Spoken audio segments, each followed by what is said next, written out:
चला तर आज बनवूया छोट्या टमॅटोची चटणी म्हणजे भेदरांची चटणी। त्यासाठी छोटे टमॅटोज हे छानपैकी धुवून घ्यायचे। त्याचबरोबर 3-4 हिरव्या मिरच्यासुद्धा धुवून घ्यायच्या। त्या आपल्या चवीनुसार तिखटनी ॲडजस्ट करायच्या। जितकं तिखट लागेल तितके त्या मिरच्या घ्यायच्या।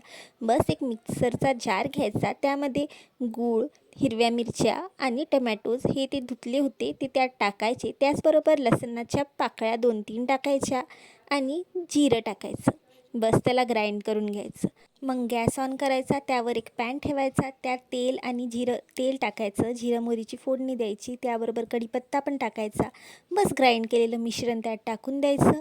पाणी आटेपर्यंत ते छान फिरवत राहायचं। त्याच्यात आपण चवीपुरती हळद आणि चवीपुरतं मीठ हे दोन्ही त्यात घालायचं, जेवढं लागतं तेवढं, आणि बस त्याला फिरवत छान आटू द्यायचं, तोपर्यंत त्यातलं पुन्हा पाणी आटत नाही तोपर्यंत।